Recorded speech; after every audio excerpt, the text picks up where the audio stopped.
Let's talk about this little fella. This fella is called the Yamaha 475, and it's what they market as an intermediate or semi-professional saxophone. But knowing Yamaha's build quality, I don't go for that marketing hype anyway. For me, if this plays good, it's a professional level horn. If it plays bad, it's not a professional level horn. It's quite simple. So let's have a little look around this thing. At the moment, my mouthpiece is on it because I've just been warming it up to do this video for you horrible lot out there. So we quickly look around it. On the bell, you've got this engraving where it says Yamaha just down here. You've also got the model number at the back there with the serial number. It's got some faint bell engraving around this area here. It's a brass lacquered body with the brass lacquered keys, and it's got some very, very pretty little pearl keys there. There's one thing about Yamaha pearl touches, they always feel really nice. I've had Yamahas for over 35 years, and even what they call the lesser models, they always feel good under the fingers. Where my finger is here is the high F sharp key. I'll zoom in a little bit to that so you can see it just here. It has a plastic thumb hook. Now, okay, that's all well and good, but over time, these things kind of get brittle and then they crack or fall apart. So you got to be careful on that, but that's about 20 years down the line. On my tenor, I switched out this for a metal thumb hook and it was much better. The C and E flat keys are a little bit more rectangular in design, but they still feel very solid. Pinky time, this little one here wiggling around is getting excited to press these keys here because that cluster here feels very cozy and very comfortable. I like this little scoop design which you've got on the B flat. It keeps your little finger there locked in when you're going down to that low note. One of the great things about Yamahas that I like is that it has adjustment screws on your left and right hand stacks. They are so useful, especially when it comes to regulating something like this, because having them adjustment screws, you can do the micromanaging of adjusting the key heights so that it closes certain keys, and then you're leak free. Unless you've had a bad curry the night before. Notice also that it's a one-piece fixed neck.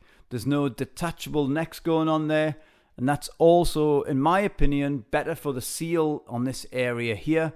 I don't mind the detachable necks, but I actually prefer this sort of affair going on. Here we go. That's a really nice little sound there. It's sealing very well. Now, when it comes to the palm keys, I've said this in many videos. If the palm keys feel good, most times I'm going to really like the instrument. So let me have a feel. Yeah, that feels very easy. There's no reaching, no stretching, and I don't need any of them horrible rubber things that some of you lot out there stick on your palm keys. Horrible, horrible, horrible. Don't put them on.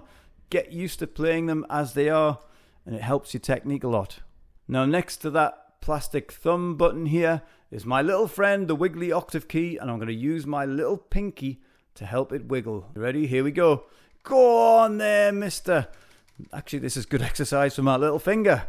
So yes, the little octave key is helping my little pinky. Thank you very much, Mr. Octave Key. That was the look around the instrument. Now it's time for the most important thing. Not my cup of tea, but playing this thing. So I'll do that now. My mouthpiece is ready. I'm ready. I'll speak to you lot after I've had a bit of a noodle around.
What do you think of this soprano? You tell me. I want you to leave your comments in that section right down there because I want to make this as interactive as possible. That means you, me, a bit of this stuff going on between us in the comment section below.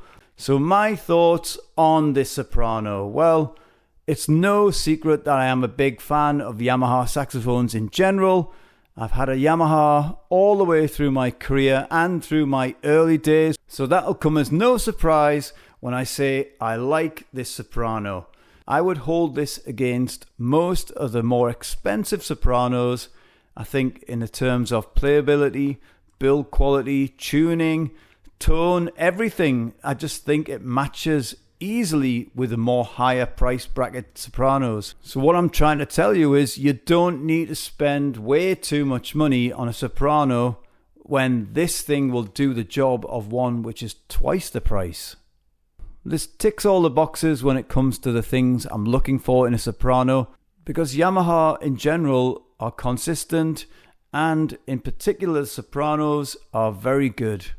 A few years ago I got my hands on I'm not going to mention the brand name, but this soprano had a silver body, and at the time I picked up one of these in a trade deal.